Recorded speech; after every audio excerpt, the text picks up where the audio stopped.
12 men tried to break that horse. 12 men with good hands, soft voices, and 40 years of cattle dust between them. 12 men walked into that corral sure of themselves, and 12 men climbed back over the rail with their pride in the dirt and their wrists wrapped in cloth. The horse had a name nobody dared use anymore. We just called him the Gray, 16 hands of muscle and memory and pure refusal. He'd been roped wild off the high mesa, and whatever happened to him before we found him, he carried it like a brand under the skin. He didn't want a saddle. He didn't want a hand. He didn't want us. And then a man rode up to the ranch who couldn't say a single word. No voice, no commands, no clicking of the tongue, no low cowboy murmur that every wrangler swears the horses understand. Nothing. The quietest man any of us ever met walked up to the loudest animal we ever owned. And what happened next I still don't have the words for, which is funny considering he had none either. So before you scroll on, ask yourself one thing. What does an animal hear when a man has nothing left to say? Stay with me because I was there. I wrote it all down, and I still read those pages when I can't sleep. The first thing I remember is the sound the rail made when Cole Briggs hit it. Not a crack, a thud. The flat, wet thud of a grown man's shoulder meeting cedar wood at the wrong angle, and then the slower sound after Cole sliding down the inside of the fence, boots scraping, hat gone, breath coming out of him in one long groan that he tried, God love him, to turn into a laugh halfway through. It didn't work. Laughs don't survive a fall like that. The Gray stood at the far end of the corral with his head high and his ears pinned flat, sweat darkening his neck to the color of a thundercloud. And he looked at Cole the way a man looks at a snake he's already decided to kill.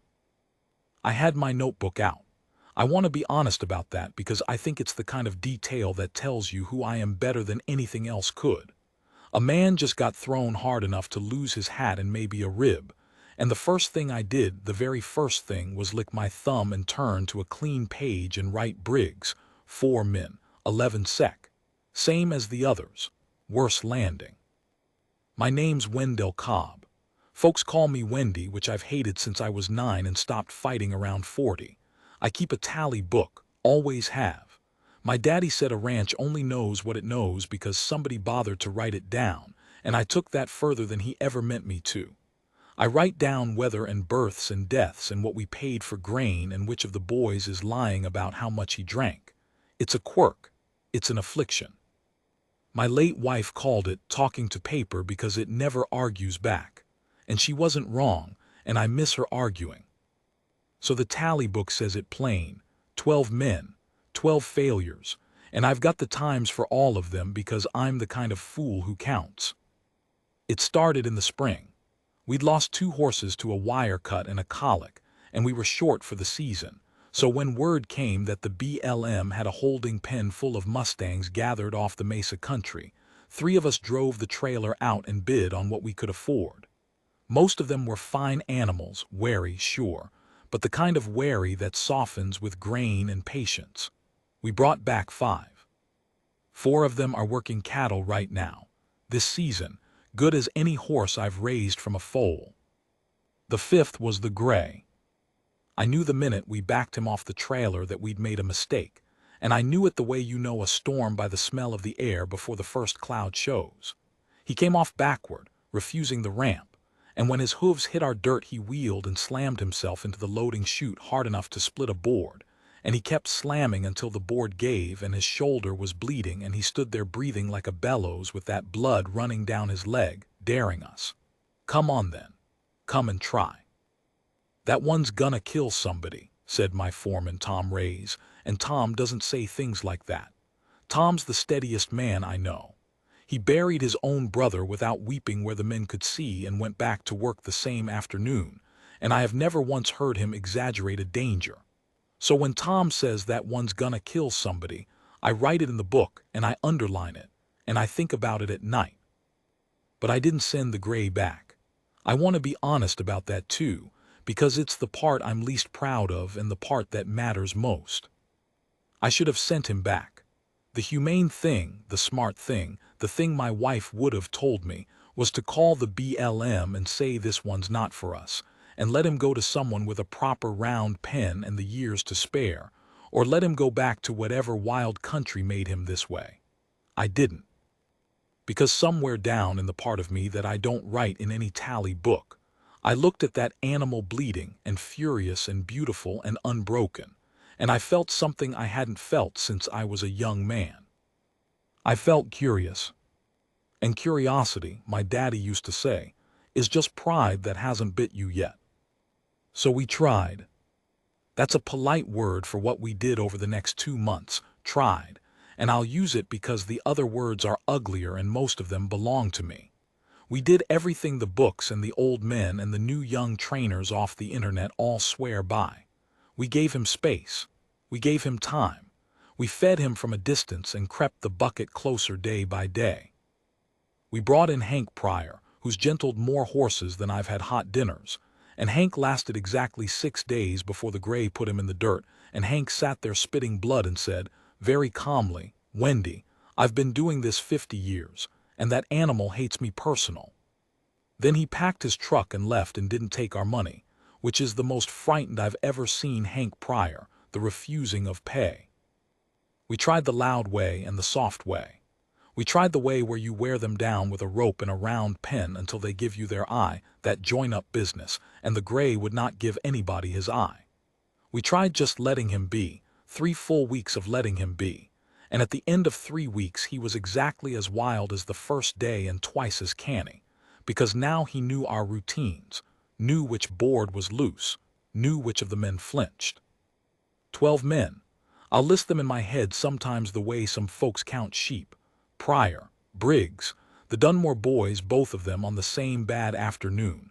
Ray's himself, who got off lightest because Tom is too smart to commit to anything that isn't sure, and who climbed out after 90 seconds and said no and meant it. Me. Yes. Me too once, and I'm 61 years old, and the gray gave me a look before he came at me that I swear to you was disappointment, like he'd expected better of the man who fed him. And I went over that rail faster than my body's gone anywhere in a decade, and I tore something in my hip that still aches when it rains, and I wrote it in the book. Cobb 1 min 30 sec. Should have known better. Every cowboy failed. And then it was August and the dust was up, and the heat sat on the valley like a hand pressing down, and I had about made up my mind to do the thing I should have done in April. I decided to let him go. I told Tom. We were going to load him somehow and drive him back, and I was going to eat the cost and the shame both. I'd written it in the tally book the night before, the date and the decision, in the plain way I write everything. Gray goes back Thursday. My fault start to finish. And then on Wednesday a stranger rode up the lane on a borrowed-looking bay, and everything changed. He didn't holler from the gate the way men do. That was the first thing. Out here a man rides up and he calls out, "Hello, the house," or just a whoop, something to put you at ease and let you know he's no thief. It's manners. This one just came up the lane slow and easy and stopped his horse a respectful distance from the porch and waited. Sat there in the late sun with his hat tipped down and his hands quiet on the horn, waiting to be noticed, like he had all the time God ever made. I came out wiping my hands on a rag. "Help you." He looked at me. Younger than me by 20 years, maybe more, hard to tell. His face was weathered the way faces get when a man works outside and worries inside. Brown hair gone long at the collar, a jaw that hadn't been shaved in a few days, and eyes. I'll come back to the eyes because the eyes are the whole story, but I didn't know that yet. He raised one hand, not a wave, a kind of open-palmed gesture, slow, like he was showing me he held nothing. Then he reached into his vest and brought out a folded square of paper, leaned down off the bay, and held it toward me. I took it, unfolded it. It was soft with handling, the creases nearly worn through. The kind of paper that's been folded and refolded 1,000 times. And it said, in pencil, in a careful hand, "My name is Eli. I don't speak. I'm not deaf. I can hear you fine. I lost my voice as a boy and it never came back. I'm looking for work. I'm good with horses. I'll work a week for nothing so you can see. If you'd rather I move on, just point down the road and I will, no hard feelings. I read it twice. I'm not ashamed to say I read it twice. Then I looked up at him, and he was watching my face the way I imagine a man watches a jury, and I understood that he'd handed that paper to 100 ranchers, and most of them had pointed down the road. Eli, I said, just to hear how it sat. He nodded. You hear me all right, he nodded again, and there was something dry in his face when he did it, a little patience worn smooth by repetition, like yes, the paper says that, friend, but go on and check. I should tell you I almost pointed down the road. We were short on money and shorter on patience, and the last thing a ranch needs in August is a man you can't shout a warning to when the world goes sideways, which it does daily on a ranch. A man who can't call out behind you or loose horse or get the gate. It's dangerous. Tom said exactly that later, and Tom was right, and I hired Eli anyway. I hired him because of the eyes. I might as well say it plain. He had the stillest eyes I ever saw on a living man. Not empty, that's the thing, not empty at all. There was a whole crowded world behind them, but still, the way deep water is still. The way it holds everything down under the surface and shows you only the sky. I looked into those eyes and the curiosity I told you about. The same curiosity that made me keep a killer horse 2 months too long. It stood up in me again and said, I want to know what's down there. Bunks around back, I said. Supper's at 6. You can start tomorrow. I'm Wendell, whichever. And I held out my hand and he took it, and his grip was firm and brief, and his palm was a map of old scars. He stayed. The men didn't know what to make of him. Cowboys talk. That's most of what cowboys do, if I'm honest. The work is real, but the talk is the weather of the place. Constant, ambient, the jokes and the lies and the long arguments about nothing that fill the hours and the silences. And here was a man who couldn't add a word to any of it. They tried those first days. The Dunmore boys especially, who are good kids but young, and young men test things. They'd ask him questions just to watch him not answer, and Eli would look at them with those still eyes until they got embarrassed, and then he'd go back to his work. He didn't get angry. He didn't sulk. He just declined to be made a fool of quietly, over and over, until the testing got boring and stopped. What he did instead was watch and work. Lord, the man could work. He was up before any of us, and not in the showy way of a man making a point, just up, fed, saddled, ready. He had a way of being where he needed to be a half second before you knew you needed him there. He'd hand you the tool before you reached for it. He'd be at the head of a fractious cow before it bolted.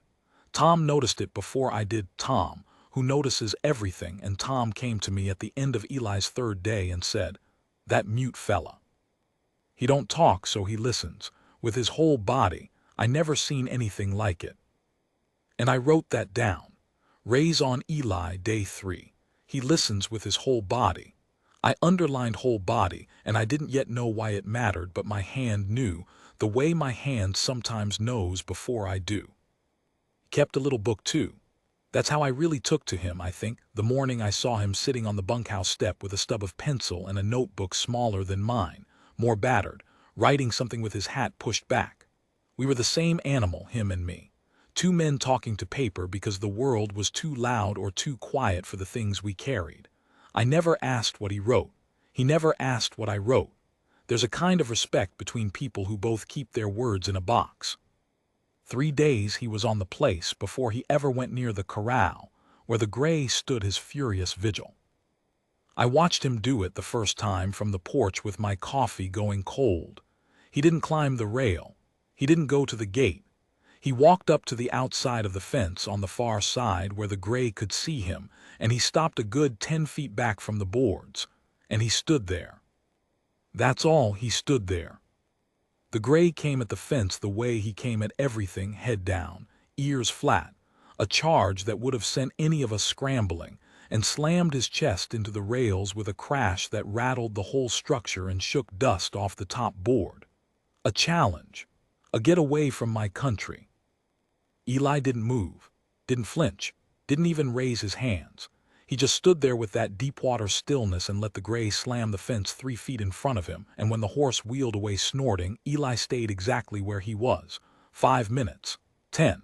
I timed it, God help me, I had the book out. 20 minutes that first day. He just stood there, and at the end of 20 minutes he touched the brim of his hat to the horse turned and walked back to his other work.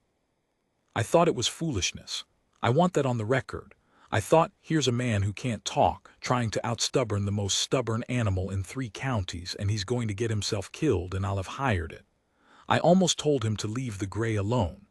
I'm glad I didn't. It's a long list, the things I almost did right and the things I almost did wrong, and most days I can't tell which is which until the doing's long done. The 4th day he stood there 30 minutes, and the gray charged the fence twice instead of 3 times. The 5th day, twice instead of twice, no, once. Once. I checked the book. The gray charged the fence 1 time on the 5th day and then stood at the far end with his ears half up.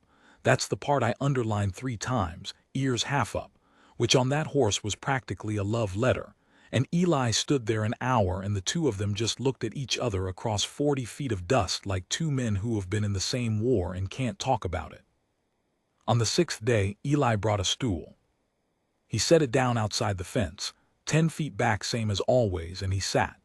And he took out his little notebook and his stub of pencil, and he sat there in the heat writing whatever it was he wrote, not looking at the horse, not pressuring the horse, just being a quiet presence in the gray's world the way the fence post was and the water trough was.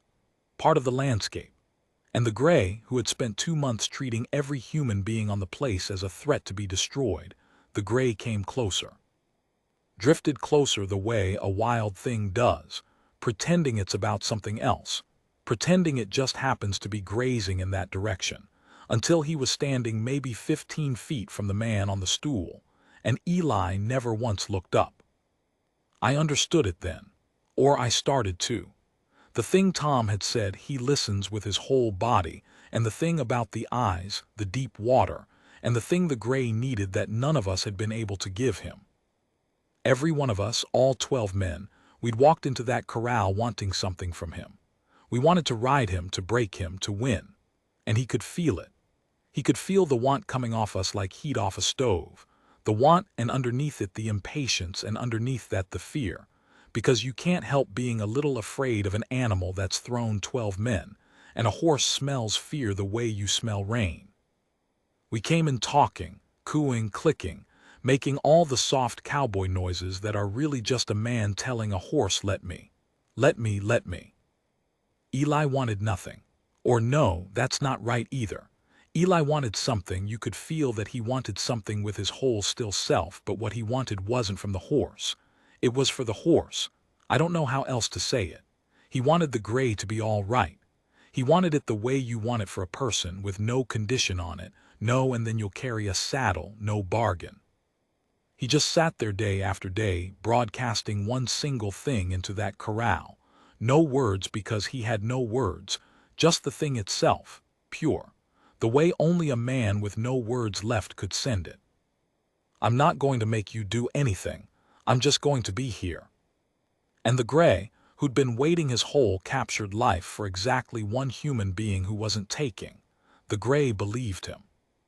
It was the 7th day that I stopped writing times in the book and started writing something else. Eli sat on his stool inside the corral that day, not outside. He'd opened the gate that morning, slow, and walked in, and set the stool down well short of center and sat. And the gray had gone tense and high-headed at the far rail, and Eli had simply gone still and waited it out, an hour of waiting, while Tom and I and 3 of the men stood at the fence not breathing. And after an hour the gray's head came down, not all the way, halfway, and he took 1 step toward the man, then another. And I had my book open and my pencil up, and I found I couldn't write the time. I couldn't reduce it to a number. My hand wouldn't do it. So instead I wrote, in handwriting that doesn't look like mine, that looks like a younger and more frightened man's. He didn't tame it. He kept it company until it wanted to be tamed. The gray walked up to Eli that 7th day and lowered his great gray head and breathed into the man's open hand. And Eli, I watched his shoulders, because his face was turned away. Eli's shoulders shook, just once, just one hard silent heave, the way a man's shoulders move when he's weeping and won't let it make a sound. A man who couldn't make a sound, weeping in the only way he had. And I closed my book. For the first time in 40 years, I closed my book in the middle of something worth writing down, and I let it be, because some things you don't get to keep on paper. Some things you just have to stand at the fence and witness and let pass through you and be gone. That was the 7th day. I didn't know yet what Eli had run from to land on my ranch. I didn't know about the voice he'd lost and how he'd lost it, which is a darker story than a boy's bad luck, though I'd learn it before the summer was out. I didn't know that the gray wasn't the only wild and wounded thing that had come up my lane that week looking for one human being who wasn't taking. But I knew, standing at that fence with my coffee long cold and my tally book shut in my hand, that I'd been counting the wrong thing all summer. I'd been counting the failures. I should have been counting the days a man like Eli could possibly have left. The thing about a miracle is that nobody believes you were stingy with it afterward. I've told the story of those first 7 days maybe 40 times since, to neighbors, to the vet, to a fool from the county paper who wanted a photograph and didn't get one, and every single time, the listener leans in at the part where the gray breathes into Eli's hand, and every single time they say some version of the same thing. And then he rode him, like it's the next sentence. Like a horse going soft in one man's palm is the same as a horse carrying a saddle, carrying a rider, carrying the whole weight of trust that a working horse has to carry without flinching when the world cracks open around it. It isn't the next sentence. It isn't the next month. What came after the 7th day was the slowest stretch of work I ever watched a man do, and the men who'd been so quick to laugh at the mute fella got real quiet, because there's nothing funny about patience. Patience is the most frightening thing one man can show another. It says I have looked at how long this will take, and I'm not going anywhere. Most of us can't bear to look that long at anything. Eli could look forever. I started to think that looking forever was the only thing the world had left him able to do. He didn't rush the gray. That was the whole of his method, if you could call it a method. He simply refused, day after day, to ask for 1 ounce more than the horse was ready to give. He spent 4 days just standing inside the corral before he tried to touch him again. He spent a week getting the gray used to the feel of a hand on his neck before he ever showed him a halter, and when he showed him the halter he didn't put it on. He just let it lie across his own forearm where the gray could smell it, could decide for himself that the strange leather thing carried his man's scent, and was therefore not a trap. Another week before it went over the nose. Another before it buckled. I wrote it all down, of course I did, but the book changed that summer. I'd flip back to spring and read my own hand Briggs 4 min 11 sec clipped and dry and counting, and then I'd flip forward to August and find pages that didn't sound like a tally book at all. They sounded like a man learning something he was too old to be learning. Day 14, he let the gray walk away mid-session. Just let him go. I'd have chased. That's the difference between us. I always chase. The gray's progress wasn't a straight line. I want to put that down clearly because the way folks tell it now, it's all uphill, all glory, and it wasn't. There were bad days. There was the morning the gray spooked at a tarp the wind kicked loose and went straight back to the killer. He'd been off the trailer. All that careful gentling gone in 3 seconds. And he ran the fence line screaming with his eyes white, and Eli stood in the center of the corral and didn't move, and I thought, this is it. This is where the mute boy dies, and I have hired it. And the gray came at him. And stopped. Slid to a stop in a cloud of his own dust with his chest heaving, 6 feet from the man, close enough that Eli could have reached out and touched the lather on him, and the two of them stood there in the settling dust, and I swear before God the horse was asking a question. Are you still the one who doesn't take? And Eli answered it the only way he could, by being exactly as still as he'd been on the first day, by giving the gray nothing to fight. And after a long moment the horse dropped his head and walked to him, ashamed, like a man who said a terrible thing to someone who didn't deserve it. That was the day I learned what the gray was for Eli, or started to. It came out in pieces, the way the truth comes out of a man who can't speak it, in the notebook he sometimes left on the bunkhouse step, which I never read. I want that clear. I never once opened his book. And in the answers he'd write to me on torn-off scraps when I sat with him in the evenings, which got to be a habit, the two of us on the bunkhouse step after supper, me talking out loud the way I do and him writing back, and the talk getting deeper as the summer wore thin. I asked him one evening, careful, because you learn to be careful with a wound you can't see, how he'd come to lose his voice. He looked at the hills for a while, long enough that I figured I'd pushed too far and started to say so. Then he took up his pencil. Fire, he wrote. I was 8, house fire, my little sister was upstairs. I didn't say anything. There's a kind of silence you owe a sentence like that. I got to the bottom of the stairs and I screamed for her, he wrote, slow, the pencil pressing hard. Screamed and screamed. Smoke. I kept screaming her name to find her in the smoke. My father pulled me out the door. I was still screaming when the roof went. He stopped, turned the scrap over, kept going on the back. Doctor said the screaming and the smoke together did something to the cords. Said it should have healed. It never did. They say it's partly in my head now. The not healing. Like the rest of me decided I didn't deserve the voice back, since I couldn't use it for the one thing. I read it twice, the way I read everything that matters. She didn't make it, I said, not a question. He shook his head once, his eyes on the hills. And I understood the gray then, all the way down. I understood why a man who could have any easy horse on the place spent his summer pouring himself into the one animal nobody could reach. Because here was a wild thing that had also been screaming its whole life and getting no answer. Here was a creature that had also decided, somewhere in its captured heart, that it didn't deserve gentleness, that the world only ever took, that the safest thing was to be too dangerous to want. Eli looked at that horse and he didn't see a problem to solve. He saw the last 30 years of his own life standing in a corral, throwing every man who came close. He wasn't taming the gray. He was going back into the smoke for it, the way he never got to for her. I wrote that in the book that night, and then I sat on my own porch for a long time and didn't write anything else. Now I have to tell the part I've been circling, because it's the part that costs me to tell. The gray got good. By the first week of September, Eli had a saddle on him, not riding, just the saddle, the gray standing for it, blowing and rolling his eyes but standing, and the men had stopped calling him the gray and started calling him Eli's horse, which is the highest thing a working outfit can call an animal. And word travels. It always travels. A killer Mustang gentled by a mute drifter is exactly the kind of story that runs down every fence line in the county before the man himself even knows it's being told. So the offer came.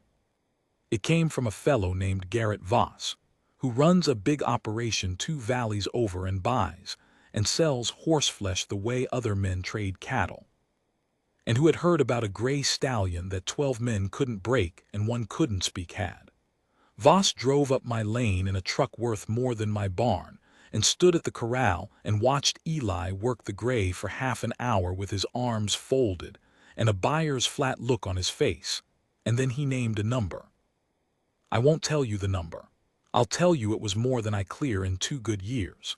I'll tell you that the ranch had been bleeding all season, that the grain bill alone had me up at night, that 2 more horses had come up lame and the cattle prices were down, and I'd been doing the arithmetic that every rancher does in the dark, the arithmetic where you start crossing out things you swore you'd never sell. I'll tell you that the number Voss named would have crossed out a lot of dark arithmetic. He's not really mine to sell, I said. There's a man here made that horse. Voss looked at Eli. The mute, he said it the way some men say things, like the word was the whole of what Eli was. I'll square him for his time, but the animal's yours, Cobb, your brand, your bill of sale, I'm offering you. And that was true. That was the cold legal truth of it. The gray was mine. I'd bid on him at the BLM pen, I'd fed him all summer, my brand was on his hip. Eli had no paper on that horse and no claim a court would hear. The horse was mine to sell, and the number was the number, and the dark arithmetic sat there on the fence rail next to me grinning. I told Voss I'd think on it. He left his card. I went and found Eli at the bunkhouse step with his little book, and I sat down next to him, and I couldn't make my mouth work any better than his for a minute. Then I told him. The offer, the number, the arithmetic. I told him all of it because I'd decided somewhere on the walk over that whatever I did, I wasn't going to do it behind his back. A man who goes back into the smoke for an animal deserves to be told to his face when somebody offers to take it away. Eli listened with his whole body, the way Tom said he did everything. And when I finished, he didn't reach for his pencil right away. He looked out at the corral, where the gray stood at the rail watching us with his ears up, soft now, waiting for his man the way he'd once waited to kill us all. And Eli's jaw worked, and his throat worked, and for one terrible second I thought the man was going to try to speak, going to force sound up out of that ruined throat for the first time in 30 years, because the words mattered too much for paper. And nothing came. Of course nothing came. Just the working of his throat and the stillness of his eyes going bright and wet at the rims. Then he picked up the pencil, and he wrote one line and turned the book to me, and I have that scrap of paper in my tally book to this day, pressed flat between the pages like a flower somebody saved. It said, a horse like that isn't a thing you sell. It's a thing you set down a debt with. I read it, and I understood that he wasn't asking me not to sell the gray. He'd never ask me for anything. He was a man who decided long ago he didn't get to ask. He was just telling me the truth as he knew it and leaving the choosing to me, the way he left the choosing to the horse, every day, all summer. I folded the scrap. I put it in my book, and I sat there in the dark with the most money I'd ever been offered burning a hole in my pocket and a mute man's truth burning a worse one. And I did the arithmetic one more time, the dark kind. And then I did a different arithmetic that doesn't have numbers in it, the kind my wife used to do, the kind that's really just asking who do you want to be when you're done being who you are. I'd love to tell you I tore up Voss's card that night, and the choice was easy and clean. It wasn't. I sat with it 3 days. 3 days, while the grain bill sat on my desk and the gray got softer and Eli got quieter, because he knew, of course he knew, he'd handed me his whole heart on a torn scrap, and now he had to wait and see what a man does with another man's whole heart. The not knowing made him careful with me, polite, a man bracing for a blow. And the bracing was its own kind of accusation, though he never meant it as one, and I deserved it. On the 3rd night I went out to the corral late, after the men were down. The moon was up and the gray was a pale shape against the dark, and he came to the rail when he heard me, no fear in him at all now, and he breathed at me the way he breathed at Eli, and I stood there and let a killer horse lip at my sleeve in the moonlight, and I thought about debts, about the ones you pay with money and the ones you can't. And I made my decision. I'll tell you what it was in part 3, because that's where it belongs, with everything it set in motion, and because what happened after I decided is the part I still don't have all the words for, the part where the summer turned, and the smoke Eli had been walking back into all those years finally let him say the thing he'd been screaming since he was 8. But I'll give you this much now, standing here at the end of the second part of it.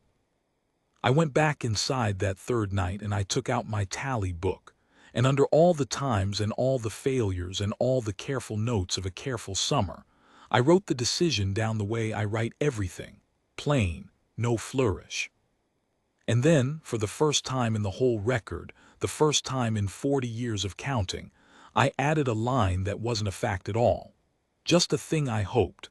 Just a prayer in pencil from a man who doesn't pray. Let me be the kind of man, I wrote, that a horse like that and a man like that were right to trust. I closed the book. That's the thing nobody believes, when I tell it, that the morning everything turned didn't turn on me, or on Eli, or even on the gray. It turned on Tom Ray's old blue heeler patch, who was deaf as a fence post and half blind and spent his last good years sleeping in whatever patch of sun he could find, which on that particular September morning happened to be the middle of the corral lane, right where the water truck came rolling in at first light. I was on the porch. I'd come out early with the decision sitting whole and finished in me, the decision I'd made at the rail in the moonlight, and I'd come out meaning to find Eli and tell him before I lost my nerve. I had the coffee. I had the words ready, which for me means I'd written them down the night before and read them till they stuck.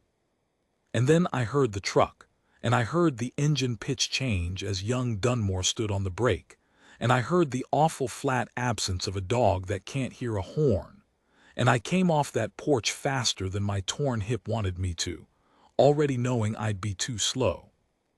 Eli was faster. He came out of nowhere, the way he always did, half a second ahead of the need, out of the barn at a dead run. No shout because he had no shout, just the long silent sprint of a man who'd spent his whole life unable to yell look out, and had learned instead to simply be there. He hit the lane and scooped that old deaf dog up out of the truck's path and rolled with him into the rail, and the truck went by close enough to take the hat off his head, and for one ringing second the whole ranch held its breath. And then the gate banged. In the chaos, Dunmore's brakes, the dust, Eli rolling up against the rails with the dog, nobody had latched the corral gate that morning. It had been left open the way 100 small things get left open on a busy ranch. And the gray, who had spooked at the truck and the running and the noise, the gray hit that open gate at a gallop and was out. Out and loose and running. 16 hands of half-gentled Stallion pouring down the lane toward the open county road, and the highway past it, running the way he'd run the fence line back in August with his eyes white and his old wild heart taking over. I have never felt anything like the cold that went through me then. A loose horse on a ranch is bad. A loose horse running for a highway is a dead horse, or a dead driver, or both, and I stood there with my coffee falling out of my hand, and the whole beautiful summer's work about to end smeared across 2 lanes of asphalt. The men ran for their horses. That's the train thing, the right thing. You mount up and you head him and you turn him before the road. But it's slow. Saddling is slow even when you're fast, and the gray had a quarter mile and a galloping start, and I knew, the way I'd known about the storm and the gate and Tom's brother, I knew we weren't going to make it. Eli got up off the ground. He left the dog with Tom. He didn't run for a horse. He ran out into the middle of the lane into the gray's path, the way he'd stood his ground that day with the tarp, except there was no corral now, no rails, nothing between a man and 1,000 pounds of panic but the man himself. And he planted his feet in the dust. And he raised both arms. Eli, no, I shouted it. I had a voice. I used it. It did no good. The gray wasn't going to stop. The gray was past stopping, past the man who gentled him, past everything but the old terror in his blood, and he bore down on Eli at a flat gallop, and Eli stood there, this man who'd run into one fire too late and had spent 30 years unable to forgive himself for the screaming that didn't save anybody. And he opened his mouth. I was 40 feet away. I heard it. Tom heard it.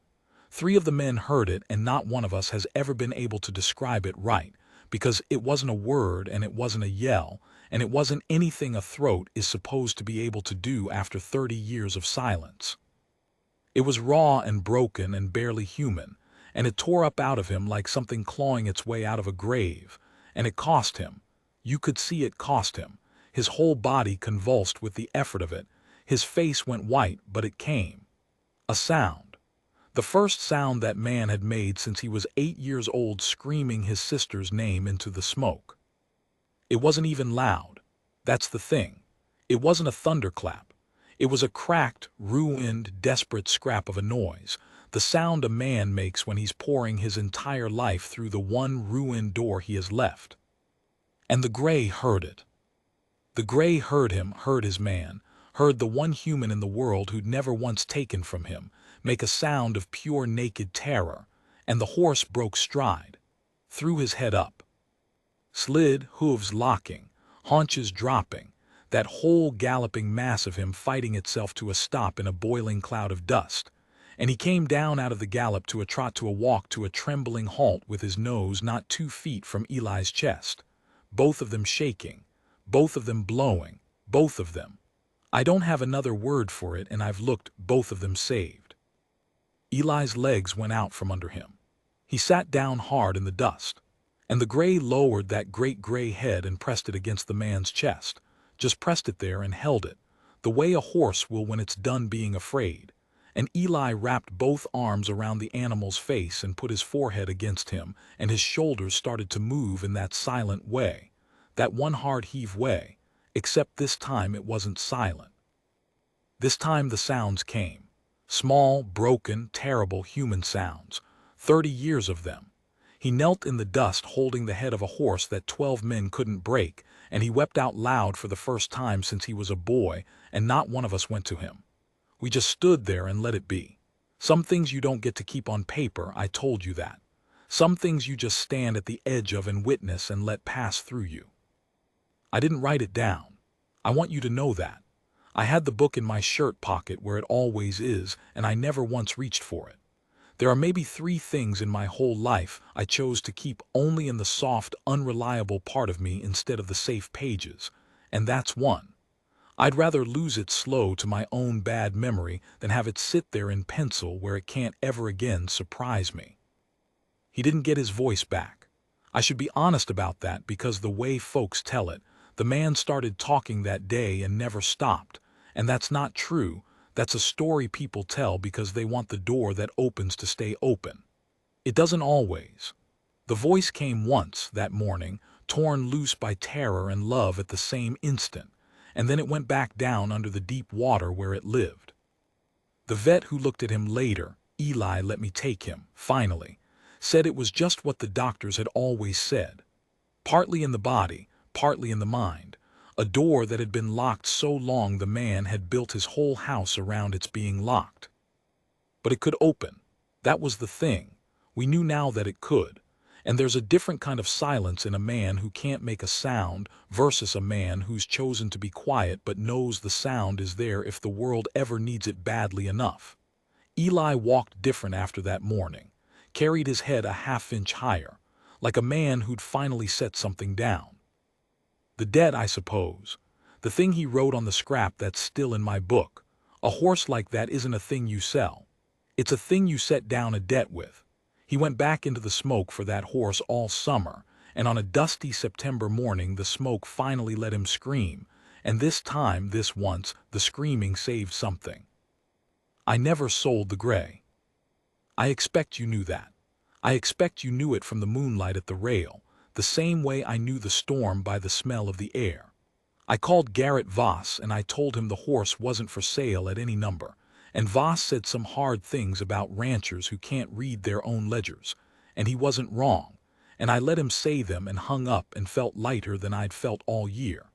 I found another way through the dark arithmetic.